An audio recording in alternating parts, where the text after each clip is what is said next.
Hello, brave and beautiful girls, and welcome back to Girls Who Rise. Let's take a quiet moment together. If you'd like, place one hand over your heart, take a slow breath in, and a gentle breath out. Again, breathe in slowly and breathe out. Remember, you matter. Your imagination matters. Your voice matters. This is a place for big feelings, brave hearts, and stories that help us grow. Today, we're stepping back into Anne's world again, a world of green fields, quiet country roads, and the kind of imagination that can turn ordinary places into something magical.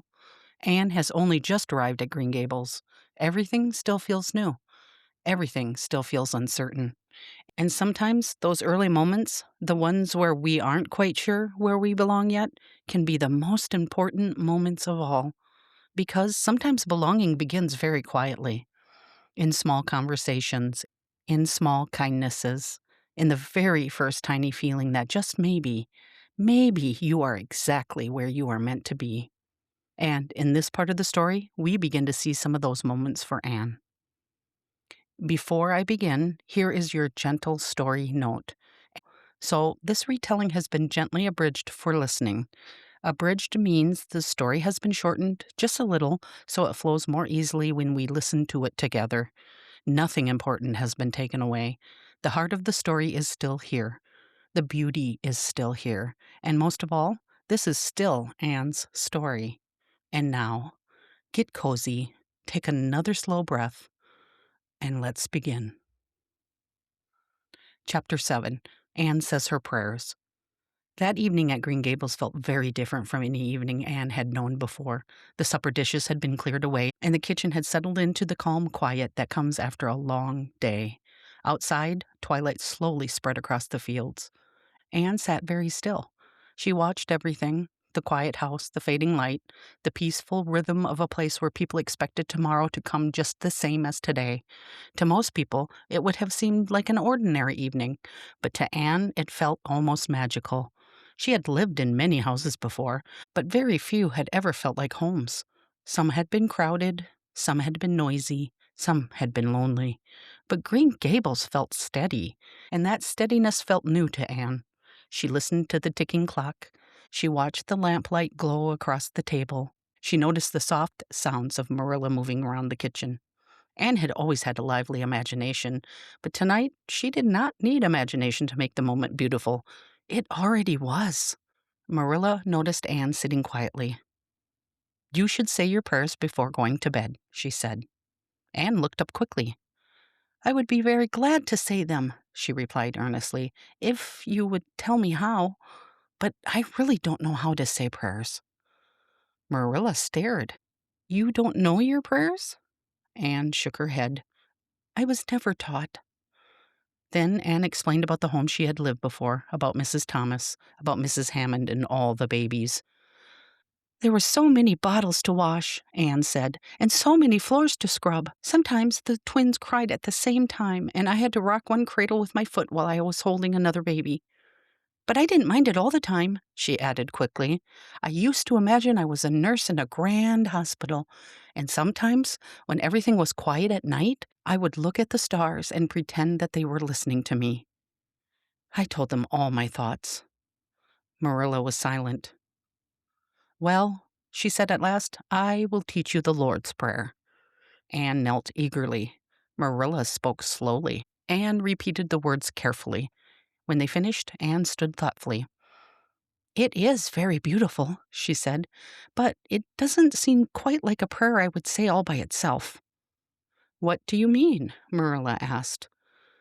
"Well," Anne said thoughtfully, "I think prayers should include things that belong to you especially.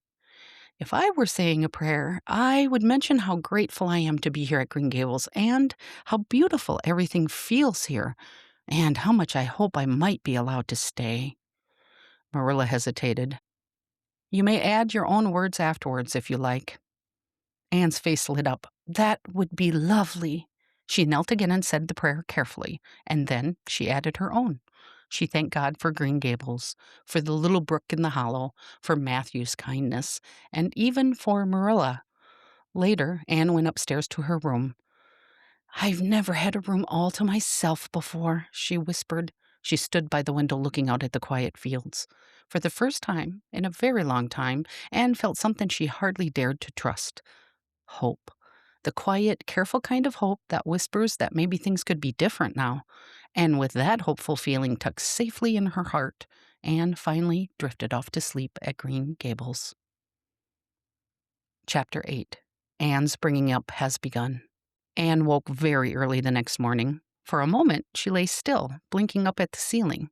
She had lived in so many different places that waking up sometimes felt confusing. Sometimes she woke up to crying babies, sometimes hurried footsteps, sometimes to the sound of someone already calling her name to begin chores. But the house felt peaceful. A board creaked softly somewhere in the hall. Downstairs, she heard a dish being set on a table. Then she remembered. Green Gables. Anne sat up quickly. "I'm here," she whispered. She slipped out of bed and hurried to the window. Morning light filled the world outside. Birds were calling to each other in the trees. A breeze stirred the leaves along the lane.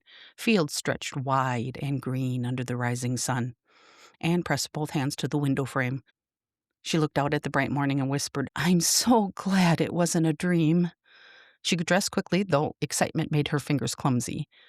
"I must remember everything," she said softly. Anne stood by the window for a moment, taking in the bright morning and the peaceful world outside. "Some mornings," she whispered thoughtfully, "feel like the beginning of things, like maybe something wonderful is about to happen." Downstairs, Marilla was already busy in the kitchen. At Green Gables, the day always began early. There were cows to milk, breakfast to prepare, chores to finish. "You're up early," Marilla said. "I didn't want to miss anything," Anne replied. Marilla raised an eyebrow. "If you're going to stay here, you'll have to learn useful habits." "Yes, ma'am," Anne said quickly. "I want to learn, I truly do." Matthew sat quietly at the table. "Good morning," Anne said brightly. "Morning," Matthew replied. "It's the loveliest morning, don't you think?" Anne continued. Matthew smiled shyly. Marilla set down the porridge. "Eat before it gets cold." Anne obeyed. But after a few bites, she said, "I shall try very hard to talk less if you think I should, though words do come into my head very quickly." Matthew coughed into his sleeve. Marilla ignored him. "You'll have plenty of work to occupy your mind." Anne nodded earnestly. After breakfast, Marilla showed Anne small tasks: folding towels, setting the table, carrying dishes. Anne tried very hard. Sometimes she did well. Sometimes she forgot where things went. But every time she made a mistake, she looked so distressed that Marilla could not doubt that she was trying her very best.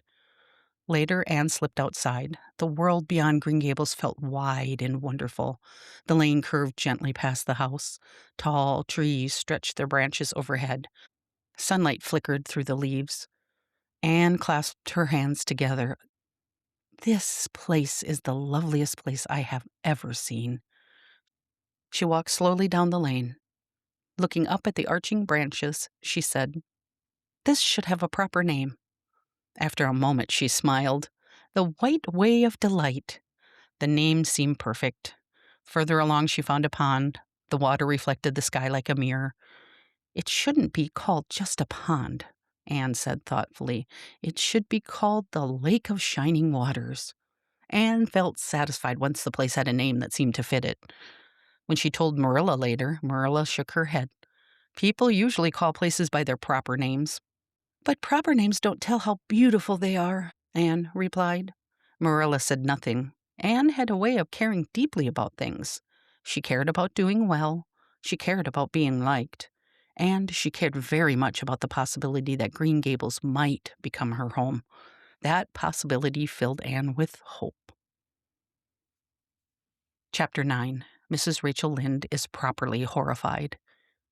A few days later, Marilla told Anne they were going to visit Mrs. Rachel Lynde. Anne had already heard Mrs. Rachel's name mentioned more than once around Green Gables. From the way Marilla spoke of her, it seemed that Mrs. Rachel was a person who knew nearly everything that happened in Avonlea. If a cow wandered through a gate, Mrs. Rachel likely knew about it. If a neighbor planted a new row of flowers, Mrs. Rachel probably noticed that too. Anne found this both fascinating and a little alarming. She wanted very much to make a good impression. When Anne wished to make a good impression, she often imagined how the meeting might go. Perhaps Mrs. Rachel would smile kindly. Perhaps she would say something like, "Well, now, you must be Anne. We've heard a great deal about you." Anne liked that imaginary version of the meeting very much. But imagination and reality do not always arrange themselves in the same way. Still, Anne brushed her hair carefully and smoothed her dress before they left. "If she is a friend of yours, Marilla," Anne said earnestly, "then I should very much like her to approve of me." Marilla gave her a brief glance. "Just mind your manners, and you'll do well enough." Anne nodded solemnly. She had already decided that she would try very hard to behave exactly the way a girl ought to behave when meeting an important neighbor. Anne wanted very much to make a good impression. "Oh, I hope she will like me," Anne said. "We shall see," Marilla replied. Mrs. Rachel Lynde was a woman who noticed everything. When they arrived, she looked Anne over carefully. "Well," she said, "she's a terribly skinny little thing." Anne felt her cheeks grow warm. "And homely, too," Mrs. Rachel continued. "Freckled and red-headed besides." For a moment the room was silent. Anne's face turned bright red. "How could you say that about me?" she cried. "That was terribly unkind." Mrs. Rachel gasped in surprise. "You shouldn't say things like that about people," Anne burst out, her voice trembling. It's very rude, and it hurt my feelings." Then Anne turned and ran out of the house in tears. Anne did not stop running until the house was well behind her. Her face burned with embarrassment and anger. It felt as though the words Mrs. Rachel had spoken were still echoing in the air around her. Skinny, freckled, red-headed. Anne had heard those words before in her life, but hearing them being spoken so plainly and in front of others made the hurt feel sharper somehow. She walked quickly down the road, blinking away tears. "I couldn't help it," she muttered to herself. "I simply couldn't." Anne had always believed that words mattered. Kind words could make a place feel warm, but careless words could hurt deeply, and Anne hurt all the way down to her very heart. By the time she reached Green Gables, the anger had begun to soften into something quieter. Embarrassment. Anne did not like remembering how loudly she had shouted. She suspected Marilla would not approve of such behavior. Still, the feeling of being insulted lingered. Anne sat on the edge of her bed in her little room and tried to calm herself. Sometimes big feelings arrive like storms, loud, sudden, difficult to control. But storms do not last forever. Slowly, Anne's breathing steadied. Later, Marilla found her crying in her room. "You must apologize," Marilla said firmly. "I will never apologize," Anne cried. But as the afternoon passed, Anne began to think of something. Green Gables, Matthew, Marilla, belonging. Sometimes courage means doing something difficult, even when it feels unfair. When they returned to Mrs. Rachel's house, Anne spoke sincerely. Her apology was heartfelt. Mrs. Rachel listened in surprise. "Well, now," she said, "that is a very thoughtful apology." She softened. "You are quite an unusual girl, and there's no denying you've got spirit." Mrs. Rachel watched Anne very carefully for a moment. Then she nodded with a small smile and said, "I suppose we shall start fresh." Anne felt relief wash over her like a cool breeze in a warm afternoon. She had been quite certain that apologizing would be terribly difficult, but she had also begun to realize something important. Sometimes it's about deciding that a relationship matters more than the argument.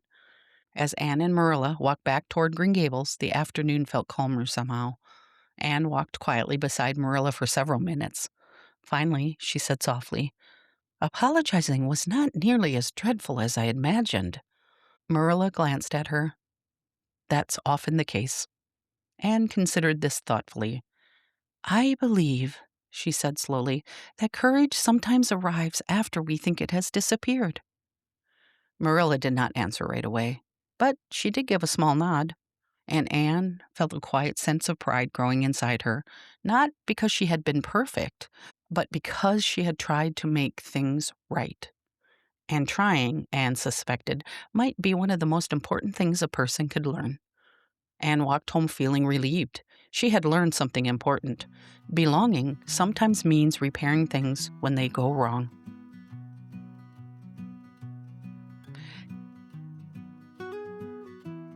Now that we've reached the end of today's story, let's take a few moments to think about what happened. And while we talk about it together, I would like you to notice how these chapters made you feel. These chapters were full of new experiences for Anne. She woke up at Green Gables and realized it wasn't a dream.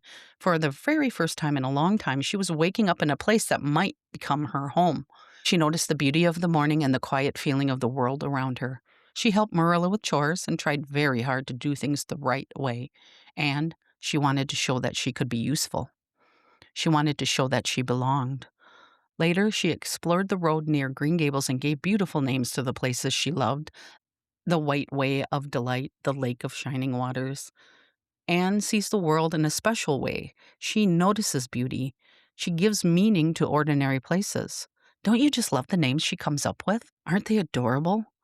What I love about Anne is she really takes the time to notice everything around her. She notices the way a place feels. She notices little details. She notices beauty that other people might walk right past. Why do you think that is? Maybe it's because when you've waited a long time to belong somewhere, you learn to appreciate every small moment. Anne has spent a lot of her life wishing for a place where she could stay, a place where people wanted her, a place where she could wake up in the morning and know that she was meant to be there. So when Anne sees something beautiful at Green Gables, she really stops to notice it. The trees along the lane, the quiet fields, the peaceful feeling of the house. All those little things matter to her. Because when you finally find a place that might become your home, even the smallest moments can feel very special. Anne was beginning to feel hopeful that Green Gables might become that kind of place. When we care deeply about something, our feelings can also become more sensitive. And that's exactly what happened when Anne met Mrs. Rachel Lynde. Anne knew that Mrs. Rachel was an important neighbor in Avonlea. And when you're hoping to belong somewhere, meeting important people can feel like a very big moment, and it can feel scary. Anne wanted very much to make a good impression. She wanted Mrs. Rachel to like her. She wanted Mrs. Rachel to think she was a girl who belonged at Green Gables. But sometimes things don't go the way we hope they will. Instead of a warm welcome, Mrs. Rachel said some very unkind things about Anne's appearance, and those words hurt Anne's feelings deeply. Anne reacted quickly. She shouted. She ran away. But later, when she had time to calm down, she realized something important. Sometimes belonging doesn't mean everything will be easy. Sometimes belonging means learning how to make things right when something has gone wrong. And that's exactly what Anne did. She did something brave. She apologized, even though it was hard, even though her feelings were still hurting. And that is a very brave thing to do. And stories like Anne's can also bring up a lot of big feelings for us. So let's talk about those big feelings, because when feelings have names, they don't seem quite so scary. The big feelings that showed up in the story today were anticipation, embarrassment, and courage. Anticipation is the feeling you get when something is about to happen and you are wondering what it will be like. Sometimes anticipation feels exciting. Sometimes it makes your stomach feel a little fluttery. Sometimes it makes you think about the different ways something might turn out. Anne felt anticipation when she learned she was going to meet Mrs. Rachel Lynde. She wanted very much to make a good impression. She hoped Mrs. Rachel would like her. Have you ever felt anticipation before? Maybe you were about to meet someone new. Maybe you were about to try something for the first time. Maybe you were hoping something important would go well. That feeling of wondering what will happen next is anticipation. Embarrassment is the feeling you get when something happens that makes you feel uncomfortable in front of other people. Sometimes embarrassment makes our face feel hot. Sometimes we want to hide. Sometimes we wish we would just disappear for a moment. Anne felt that embarrassment when Mrs. Rachel criticized her appearance. Those words hurt her feelings and they were said in front of other people. Anne didn't know what to do with that big feeling, so she reacted quickly. She shouted. She ran away. I know that I have felt embarrassed before, and I know that you have too. We all have. Maybe somebody laughed at you. Maybe someone said something about you in front of others. Maybe something unexpected happened and you didn't know what to do. Embarrassment is something that happens to all of us. Courage is the feeling you get when you choose to do something difficult, even though it feels uncomfortable. Courage doesn't always mean doing something loud or dramatic. Sometimes courage is quiet. Anne showed courage later in the story when she apologized, even though the situation still felt unfair. She understood that apologizing could help her repair the relationship, and that took courage. Can you think of a time that you've had to apologize for something? It can feel uncomfortable at first, right? But after we do, something inside us often feels lighter. Courage helps us grow, and courage helps relationships grow too. And stories like Anne's can help us notice something very important about our own feelings. Sometimes when we hear a story, we recognize feelings that we've had before, feelings that show up suddenly, or feelings that take a little time to understand. Feelings can sometimes be confusing. Sometimes they show up slowly, and sometimes they show up all at once. In Anne's story today, her feelings arrived very quickly. One moment she's trying to make a good impression, and the next moment she felt embarrassed and hurt. Her feelings came rushing out before she had time to think. This happens to all of us, especially when the feeling is big. Sometimes when we feel embarrassed, we might want to hide. Sometimes when we feel hurt, we might want to cry. Sometimes when we feel upset, we might say something before we've had time to think about it. And sometimes we might just run away, like Anne did. That doesn't mean there's something wrong with us. It just means that we are human. Everyone experiences feelings a little differently. Some people feel their emotions very quickly, like Anne. Their feelings rush in fast, like a river. Other people need quiet time before they understand what they're feeling. Some people talk about their feelings. Some people draw pictures. Some people write in journals. Some people take a walk. Some people sit quietly and think. All of those ways are okay. I bet that you've had a moment when a big feeling suddenly showed up. Think about that for a minute. Where did you feel that feeling in your body? Did your chest feel tight? Did your face feel warm? Did your stomach feel all fluttery? What did that feeling make you want to do? Did you want to cry? To yell? To walk away? Or did you just want a quiet moment by yourself? When we notice our feelings like that, something important happens. We give ourselves a moment to understand the feeling before we react to it. That little pause can help us make a better choice about what to do next. That is something Anne is learning in this story. And it's something every one of us is learning, little by little as we grow. Because learning to understand our feelings takes practice. And when we slow down and take a breath, we can remind ourselves of something important about who we are. Let's take a quiet moment together. If you'd like, place a hand over your heart to steady it. Take a slow breath in and a slow breath out. Let your shoulders relax. Give yourself a quiet moment to be still. Now repeat this quietly in your mind. I am learning every day. My feelings matter. I can be brave even when things feel hard. And remember, the next time a big feeling shows up, you can take a slow breath like this. You can pause. You can quiet your thoughts for a moment and notice what you're feeling. And then you can take a moment to decide what the kindest or bravest next step might be. Thank you for joining me today, brave and beautiful girls. Anne's story is only just beginning. There are many more adventures ahead at Green Gables, more friendships, more imagination, more mistakes, and more moments where Anne learns what it really means to belong. As we close out today's story, I would like you to keep noticing the beauty in the world around you. Keep listening to your brave heart. And remember, girls who rise, learn, grow, and try again. Until next time, see you then.